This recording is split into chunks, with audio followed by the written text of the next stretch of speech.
están utilizando la plataforma política para apoderarse de nuestros hijos, apoderarse de la mente de nuestros hijos en la escuela y ir precisamente coartando la libertad religiosa y esquineando a la iglesia, como dicen los jóvenes.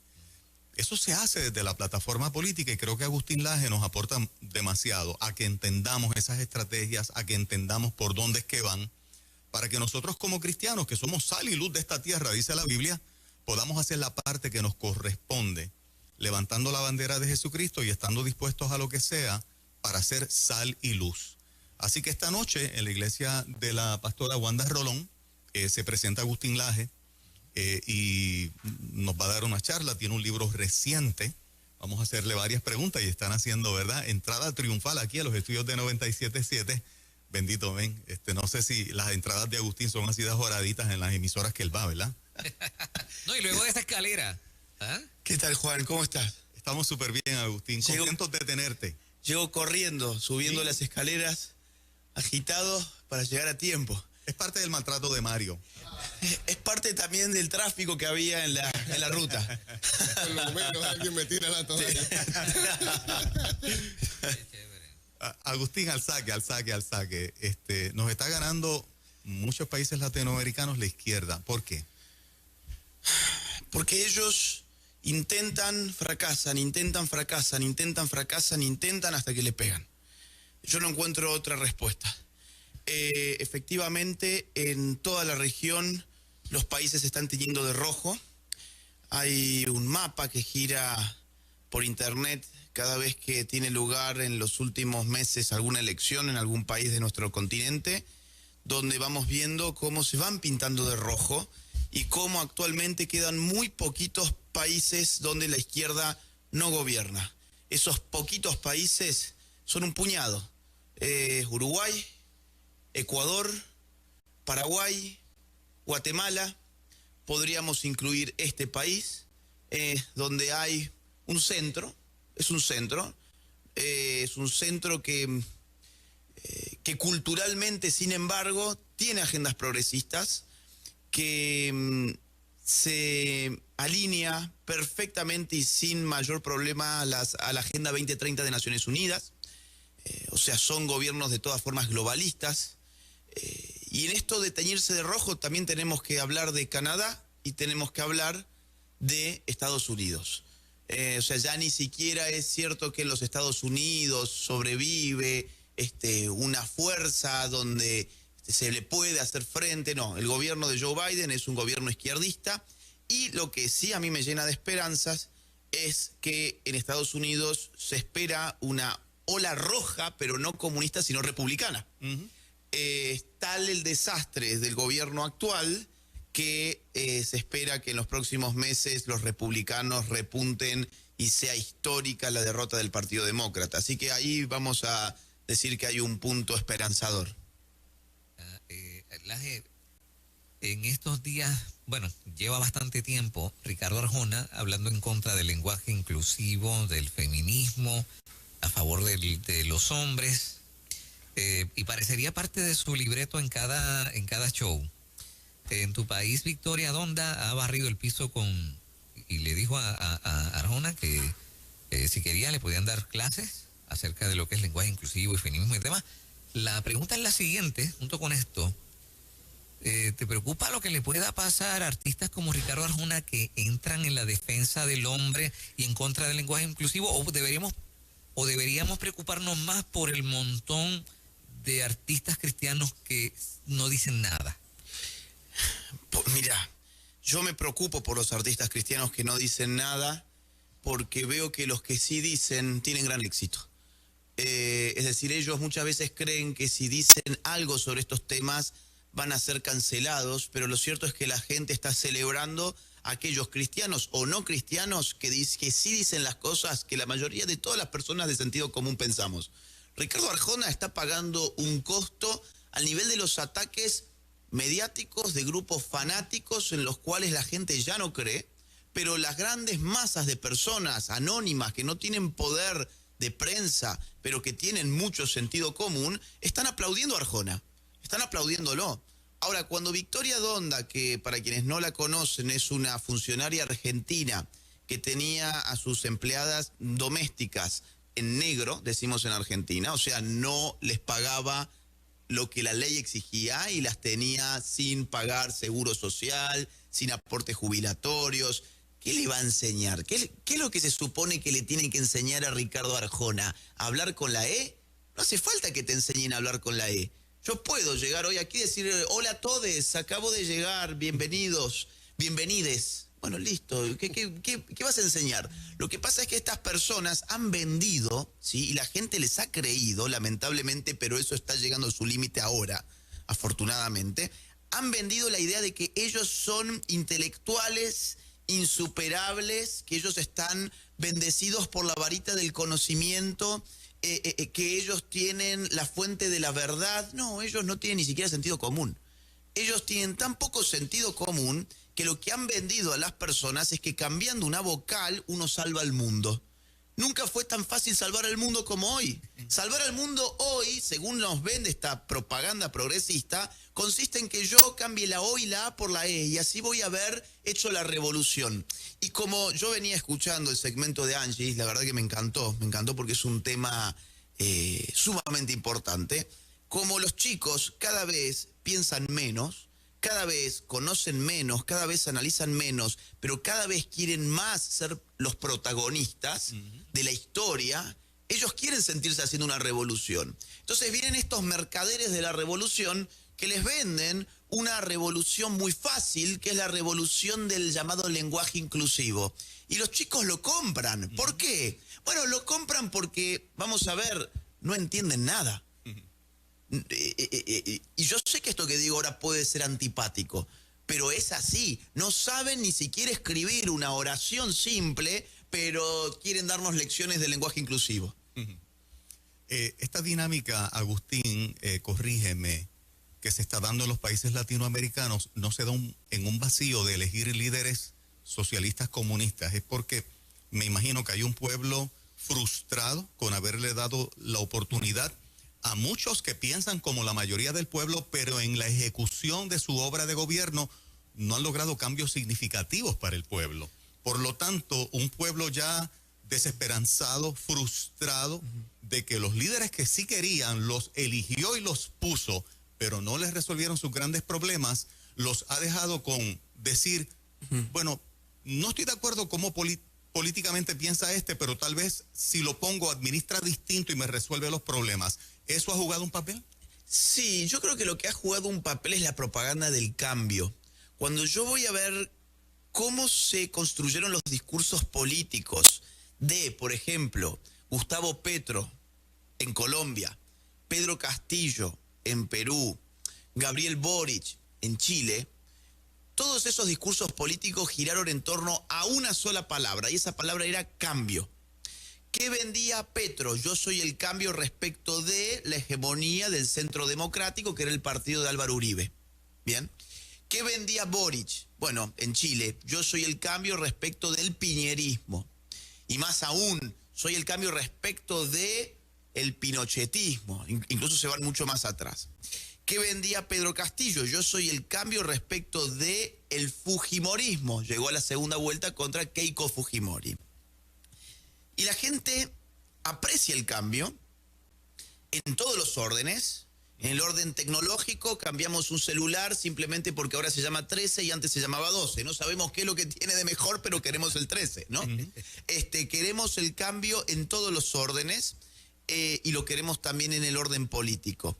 Y el centro, porque yo no diría que ha gobernado la derecha, ni Piñera era la derecha, ni Macri en Argentina era la derecha, ni el uribismo era derecha. Cuando uno habla con estos líderes y les pregunta, yo lo he hecho, ¿ustedes son de derecha? Ellos dicen, no, nosotros somos de centro, tomamos algunas cosas de la izquierda, tomamos algunas cosas de la derecha y por ahí vamos. Lo que ellos realmente quieren decir es que económicamente ellos defienden el sistema de propiedad privada y las instituciones de libre mercado más o menos.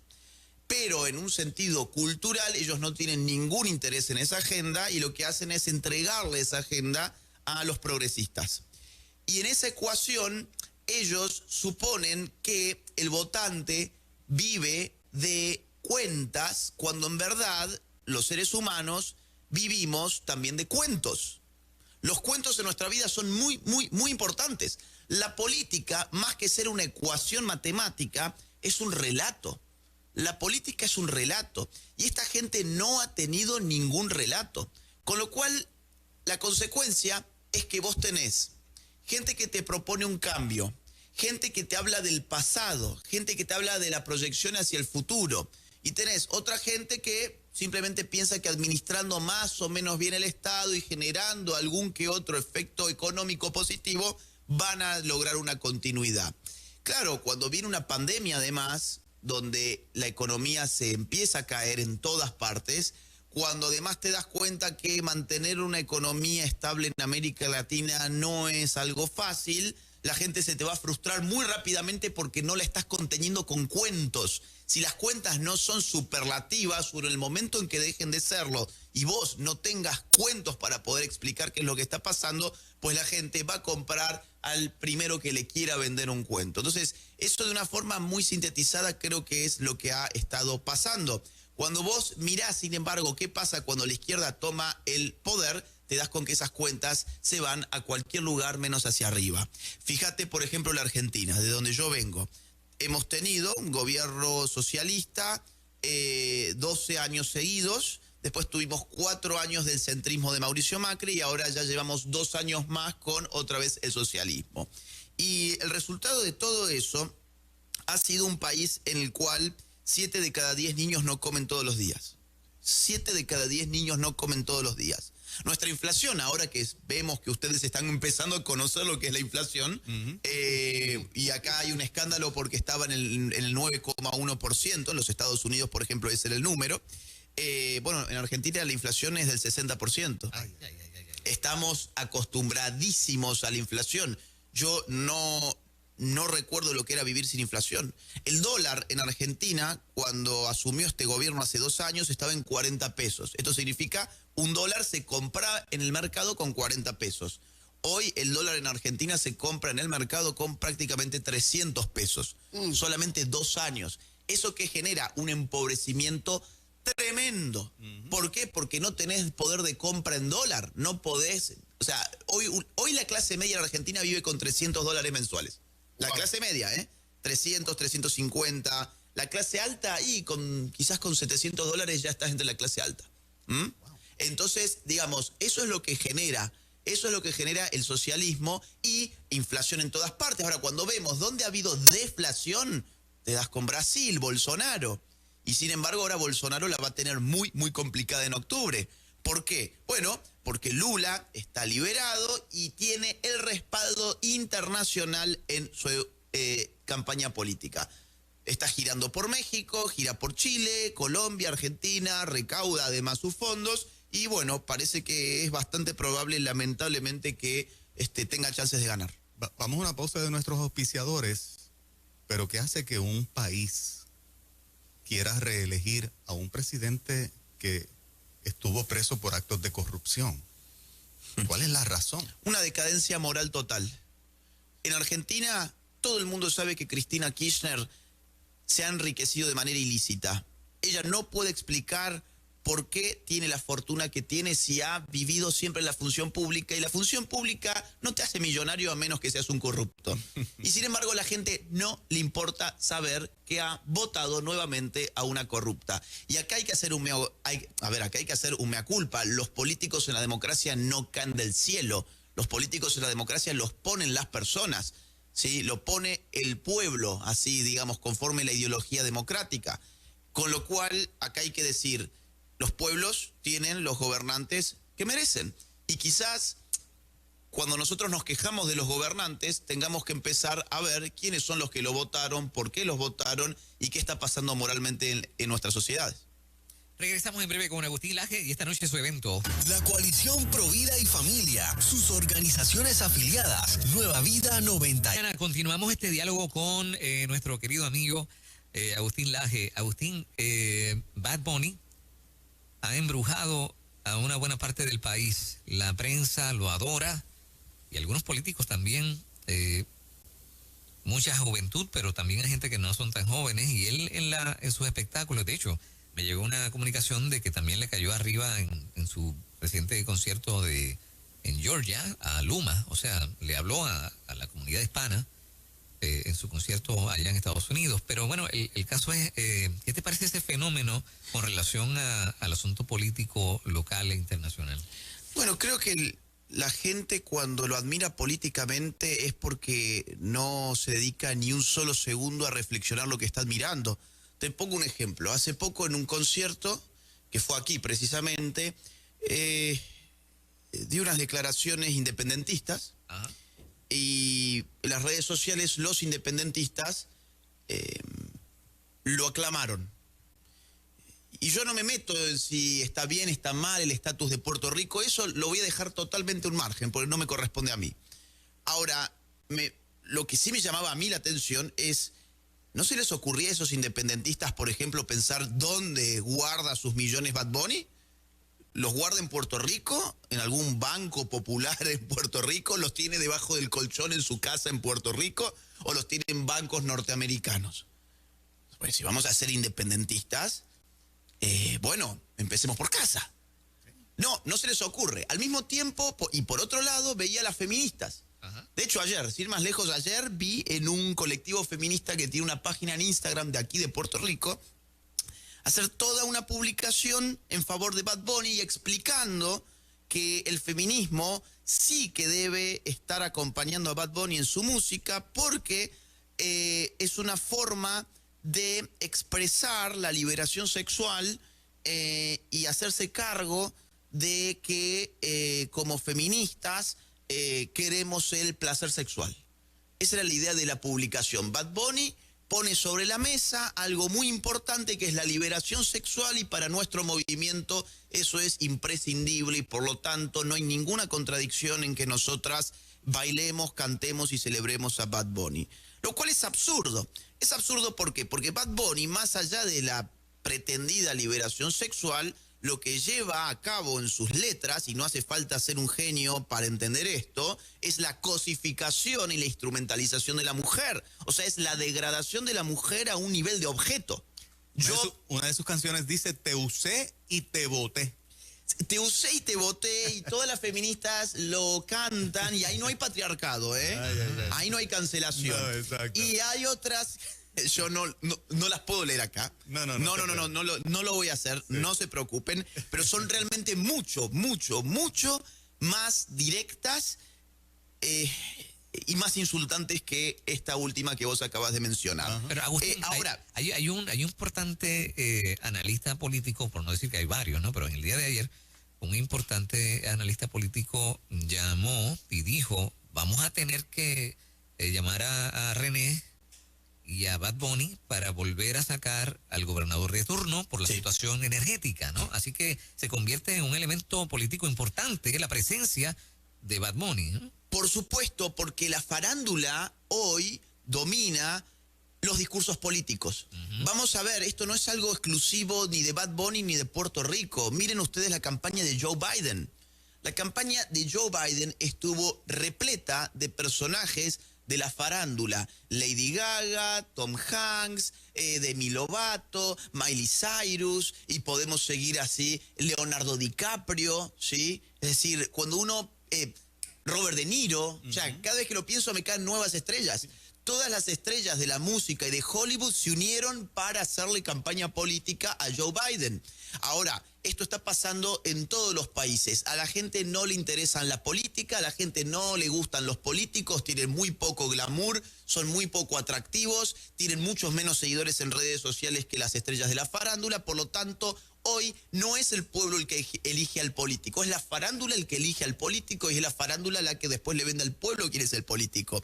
Y volviendo un segundo a Bad Bunny, pues esto me parece súper interesante, esta falta de inteligencia que yo mencionaba recién sobre, por ejemplo, los independentistas. Ahora ven a su gran ídolo independentista que es Bad Bunny, vamos, o sea... Bad Bunny lo único que debe tener interés es, por ejemplo, de poner su dinero en este país o en países latinoamericanos. O las feministas, Bad Bunny ahora es el ícono contra el patriarcado con semejantes letras de canciones. Bueno, no es esta falta de inteligencia algo que solamente corresponde a estos grupos políticos o sociales, sino también a las publicaciones de moda y de farándula. Te pongo un ejemplo. La revista Cosmopolitan, cuando Bad Bunny sacó un video de su canción Yo Perreo Sola, donde él aparecía vestido de mujer, usaba peluca y se maquillaba, calificó esto como la representación de esa nueva masculinidad en la industria de la música que impulsan otras celebridades.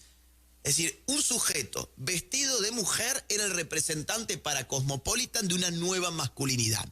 Ahora bien, dice también que Bad Bunny en ese video nos hace reflexionar sobre la deconstrucción de la masculinidad. Por desgracia no dijeron una sola palabra sobre la total ausencia en el video de Nessie, que es la cantante que hace dueto con Bad Bunny en esa canción. Bad Bunny aparecía vestido de mujer. Todo el feminismo y las revistas de moda lo celebraron. Y nadie se preguntó por qué la mujer que canta con él no apareció ni en una sola escena. Te pongo otro ejemplo. Mira, la revista Playboy. Bad Bunny fue la portada del número de julio del año 2020, ¿sí? Uñas esculpidas, extensión de pestañas, purpurina en los labios, los ojos maquillados, anillos, aretes, collares, vestido como una diosa griega estaba Bad Bunny en la portada de Playboy de julio del año 2020. Y ¿cómo nos explicaba qué era Bad Bunny la revista? Así.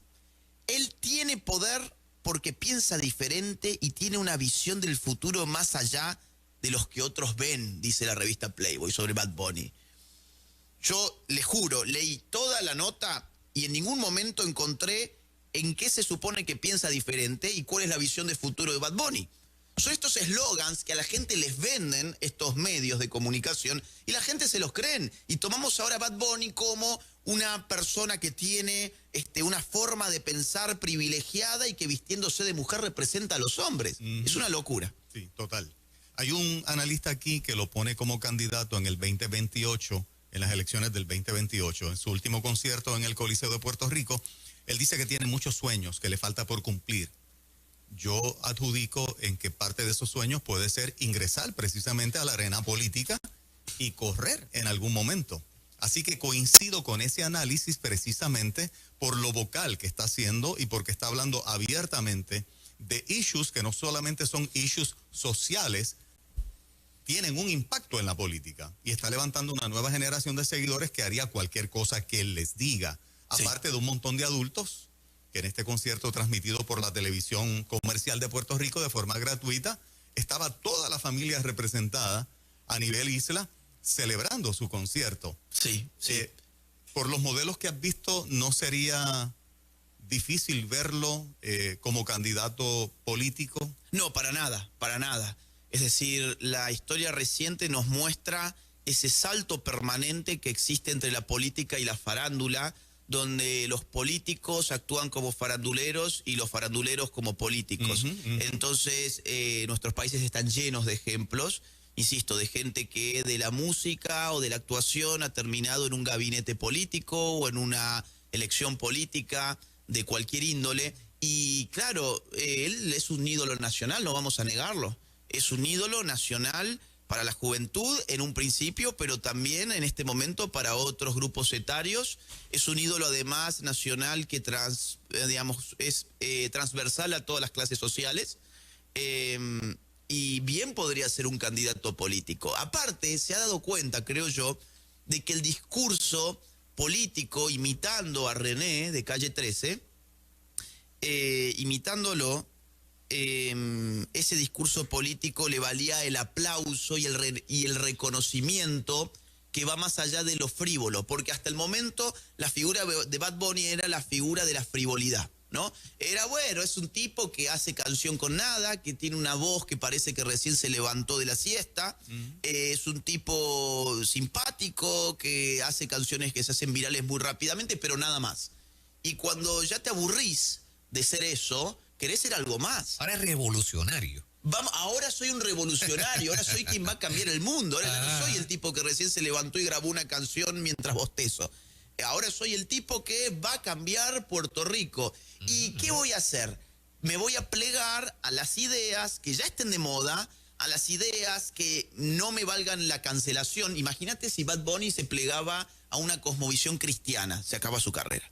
O sea, eso era revolucionario. ¿Querés cambiar el mundo? Pues plegate a ideas que están en la resistencia, que están defendiendo valores de verdad, pero claro, eso se cancela tu carrera. En cambio, lo otro impulsa tu carrera. Hubo un atisbo con Farruko en una experiencia espiritual que tuvo. Sí. Y ese atisbo fue, o te defines, porque aquí no te queremos con la cosita sana y no cantando las canciones favoritas que hemos seguido de ti. Sí, a ver, si tus Es el ejemplo más reciente. Si tus canciones no hablan de mujeres fáciles, si tus canciones no cosifican a la mujer, si tus canciones no celebran la drogadicción, si tus canciones no celebran el embrutecimiento colectivo, vas a terminar fuera del mercado. Farruko sí fue revolucionario y está pagando el costo. ¿Sí? Es decir, Farruko no apareció en Playboy, Farruko no apareció en las revistas de moda del momento. Farruko hace tiempo, de hecho, que yo no lo veo en los medios de comunicación del mainstream. Entonces, Bad Bunny sabe que si hiciera eso para su carrera se le viene abajo. No está dispuesto a hacerlo. Hablando un poquito de lo que está pasando en Nicaragua, siempre la izquierda y el socialismo terminan apuntando sus cañones contra la libertad religiosa, porque lo que está haciendo Daniel Ortega en Nicaragua es impresionante. O sea, siempre el modelo socialista comunista, donde quiera que sea implantado, levanta sus cañones contra la libertad religiosa. Siempre, siempre. ¿Por qué? Porque parte de la premisa de que la religión es el opio de los pueblos. Esto es una frase de Carlos Marx, que es, bueno, uno de los máximos pensadores socialistas precisamente, y quien brindó todo el marco teórico revolucionario para el socialismo hasta incluso el siglo XX. Ahora ese marco ha cambiado un poco, pero siempre la figura de Marx es inspiradora para estos tipos de gobiernos. Marx decía, la religión es el opio de los pueblos. O sea, la religión es algo que mantiene a la gente, digamos así, drogada, ¿no? Entonces, ¿qué hay que hacer con la religión? Pues hay que aniquilarla, evidentemente. Y ellos, en su reemplazo, crearon otra religión, que es la religión del Dios-Estado. Exacto. No es cierto que son ateos, es que le rezan a otra entidad, Exacto, que ya no es supraterrenal, sino que es totalmente terrena y que son los políticos del partido político que domina el Estado. Exacto. Eso es todo. De hecho, si me permitís una digresión extra, cuando uno revisa el ideario socialista, te vas a dar cuenta que hay bastante de imagen cristológica, te diría. ¿En qué confiaban los marxistas? Los marxistas confiaban en que la clase obrera iba a derrocar al sistema de propiedad privada y que al derrocar la propiedad privada, su propia condición de obrero iba a ser sacrificada. ¿Por qué? Porque yo soy obrero en la medida en que otro tiene propiedad privada sobre su fábrica. Cuando yo destruyo la propiedad privada, destruyo no solamente al capitalista, sino al propio obrero. Entonces, la idea del obrero sacrificándose por la humanidad era una idea que alimentaba las pasiones revolucionarias. Y cuando el obrero finalmente hace su revolución y se inmola, ¿no? Casi como un Cristo, por un mundo mejor, nos trae efectivamente un paraíso en la tierra. La promesa socialista era que en esta tierra no iba a haber hambre, no iba a haber conflicto, no íbamos a necesitar ni siquiera leyes, ni siquiera el Estado. Bueno, todo eso fue una pura mentira. Los genocidios más brutales del siglo XX los cometió el socialismo. 100 millones de muertos en 75 años en el siglo XX. 100 millones de muertos. Entre muchos estaban cristianos. Sí. ¿Por qué? Porque el cristianismo cree en cosas que impiden al socialista llevar adelante su programa político. Por ejemplo, el cristiano cree en la propiedad privada. Digo, hay 2 mandamientos. Ustedes saben mucho más de esto que yo. O sea que si digo algo que está mal, corríjanme, por favor. Hay 2 mandamientos que defienden la propiedad privada. No robarás y no codiciarás bienes ajenos. ¿Sí? Bueno, ya hay en el cristiano una idea de la propiedad privada es algo que no se debiera violar. Lo tuyo es tuyo, lo mío es mío. Si quiero lo tuyo, tenemos que comerciar. Te tengo que dar algo que vos valores más de lo que yo te doy y viceversa. ¿Sí? Entonces, eso por un lado. Por otro lado, el cristianismo defiende la vida en todas sus etapas. Desde Concepción. Desde la concepción hasta la muerte natural. Bueno, esto es un gran problema para aquellos que fueron los primeros en legalizar el aborto en el mundo. El aborto se legalizó por primera vez en 1921 por Lenin en la Unión Soviética, ¿sí? Y el primer país en legalizarlo en América fue Cuba, después de la Revolución de Castro. Entonces ahí ya hay otro gran problema. Por otro lado, la familia. La familia que los cristianos la defendemos, porque entendemos que es la célula básica de la sociedad, porque nadie nace de un árbol, nacemos de papá y de mamá, y es papá y mamá los que nos insertan por primera vez en este mundo, y son aquellos con los que mantenemos un vínculo tan fuerte como ningún otro vínculo va a existir jamás.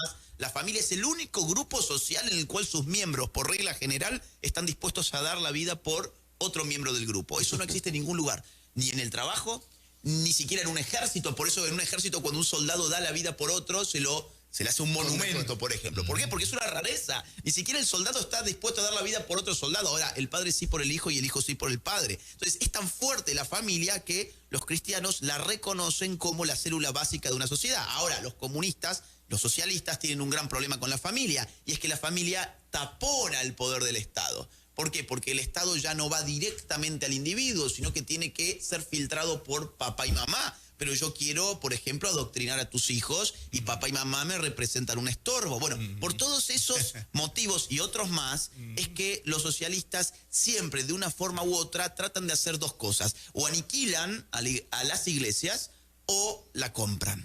Porque eso también, por ejemplo, en Venezuela, lamentablemente, las iglesias están compradas.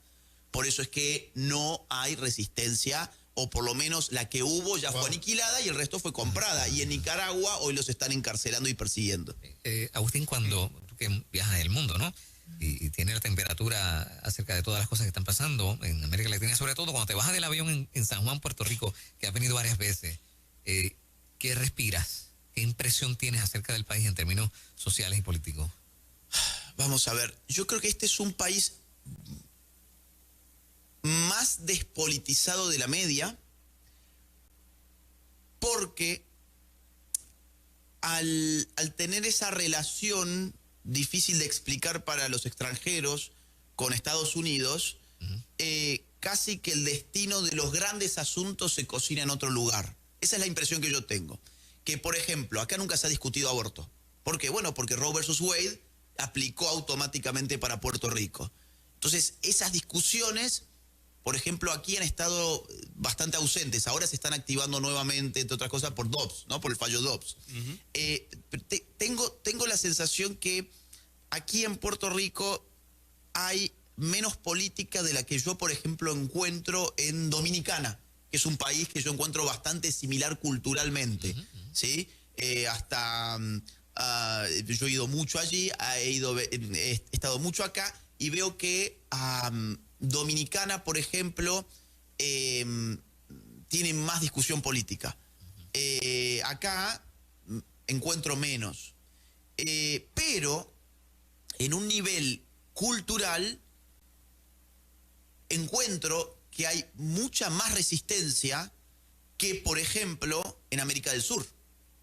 Porque en Centroamérica la cultura cristiana impregna de una forma más patente la vida de las personas. Y porque en Centroamérica, y sobre todo en este país, las iglesias evangélicas tienen una ascendencia cuantitativamente mayor que la católica. Y yo como católico debo reconocer que lamentablemente los católicos han hecho poco en estos temas, han resistido poco, porque dependen de una estructura piramidal cuya cabeza no quiere involucrarse realmente con estos temas. Entonces, cuando la cabeza en una estructura piramidal no da la orden, el cuerpo se paraliza. Esto no significa que haya muchos católicos que sí están resistiendo, incluso obispos y sacerdotes, pero lamentablemente si yo veo la estructura en su conjunto, encuentro que está mucho más detenida que la estructura horizontal de las iglesias evangélicas. Entonces, piensen ustedes en Argentina, que es mi país. En Argentina los evangélicos son 10%. Aquí entiendo que los evangélicos pueden ser más o menos la mitad, o cuando más o menos, bueno, esos números, pudiera ser. Se estima cerca de un 45 o un 50%. 45 o 50%. Bueno, entonces ahí yo ya encuentro, digamos, una resistencia que se siente en el ambiente mayor que en otros lugares. Por eso es que aquí también se han logrado algunos cambios muy interesantes. Leí hace poco que un funcionario de alto nivel del gobierno actual detuvo finalmente la ideología de género en la currícula escolar. Por lo menos no aparece en el currículo la palabra género. Por lo menos todavía no aparece la palabra género. Bueno, eso es un avance, por ejemplo. En Argentina, la ideología de género en el colegio está tan fuerte que le leen unos poemas a los chicos que realmente es atroz. Lo voy a buscar acá porque quiero leerlo para que ustedes puedan entender hasta dónde llega toda esta locura del género, donde ya no es solamente hombre-mujer, sino que es qué bueno que es ser trans, por ejemplo. Te voy a leer el poema. Sí. Es diabólico, ¿eh? ¿Sí? Miren, dice así. Esto es un poema para chicos. Dice: yo reivindico mi derecho a ser un monstruo. Ni varón ni mujer. Ni XX1 ni H2O. Yo solo llevo las prendas de mis cerillas, el rostro de mi mirar, el tacto de lo escuchado y el gesto avispa del besar. Y tendré una teta obscena de la luna, más perra en mi cintura. Bueno, hay cosas que no se pueden. Y eso es para estudiantes del sistema público de enseñanza. Exacto. Y el miembro masculino, etcétera, etcétera, ¿sí? Alondras y 7 lunares, 77 lunares, ¿qué digo? 777 lunares de mi endiablada señal de crear. Mi bella monstruosidad, mi ejercicio de inventora, de las torcasas, pasa que hay muchos insultos, ¿eh? Y esto es para los chicos. Mi ser yo, entre tanto parecido, entre tanto domesticado, entre tanto metido de los pelos en algo, otro nuevo título que cargar, baño de damas o de caballeros, o nuevos rincones para inventar, yo trans.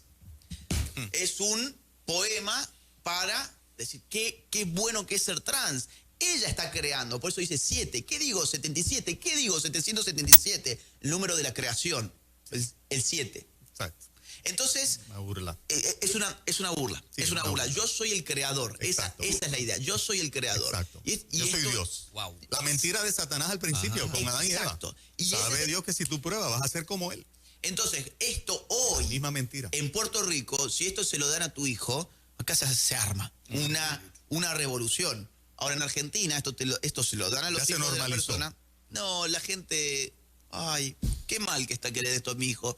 Bueno, a ver, sigamos viendo TikTok. ¿No? Agustín, te aprovechamos hoy en la charla de por la noche, el tiempo nos corre. Me falta hacerte 1000 preguntas del globalismo y cómo estamos con el globalismo, pero bueno, no nos da tiempo. Mario Rosario, que es parte de la coalición Pro Vida y Familia, de hecho, el presidente, para el evento que tenemos esta noche con Agustín, ¿tienes algunas cositas que mencionar? Sí, le envié a Juanqui, si me ayuda. Tenemos en la computadora ese mismito. Nada, quiero reconocer la gente que está apoyándonos, obviamente la coalición Pro Vida y Familia junto a Nueva Vida, la cadena CTNI y el apóstol Wanda Rolón, la iglesia de la Senda Antigua, y la gente hermosa de la FRAPE de Puerto Rico están presentando esta noche a Agustín Laje de forma gratuita. Nos auspicia Pura Vida Books, ahí tiene la información, gente que está comprometida con que la verdad sea difundida. De hecho, esta noche Pura Vida Books va a tener el nuevo libro de Agustín Laje disponible en la actividad para el que quiera comprarlo. Ricky y todo su equipo va a estar allí en las facilidades de la iglesia La Senda Antigua de Wanda Rolón. También a Javier Núñez, Real Estate Center, este amigo, hermano, siempre ha apoyado todas estas causas y va a estar allí con nosotros esta noche también. La iglesia Abba Pater, un ambiente de transformación personal a las vidas a través de un encuentro con el amor del Padre, son auspiciadores del evento. Be Decor and Events, nuestra pasión es crear conceptos de decoración únicos para eventos sociales, corporativos y conferencias, también nos están apoyando. Y me falta mis amigos, mi amigo y mi hermano José Quile de Doctor Aqua, su equipo especializado en tanques, cisternas y sistemas de agua. No olvides, si Doctor Aqua lo tiene, es bueno para todo. Le invitamos a todos a que lleguen esta noche. El lugar es amplio, hay cabida para más de 4,000 personas. Así que llegue tempranito, se van a estar abriendo las puertas a las 6:30, la actividad empieza a las 7:30. Así que esperamos que todos lleguen. Muy agradecido, Juan, por el apoyo que siempre Nueva Vida le da a estas causas. Y quiero dar una notita rapidito. Es verdad que los protestantes pueden ser cerca de 40-50%, pero cuando miramos la suma de los protestantes y los católicos, las encuestas dicen que siempre es sobre 90%. Por eso la ideología de género en este país ha encontrado una fuerte resistencia, porque cuando los católicos y los protestantes se unen, no hay diablo que los resista. No hay break. Es cierto, es cierto. Agustín, gracias. No, muchas gracias a ustedes. Es un gusto estar otra vez en este estudio y bueno, ya habrá seguramente más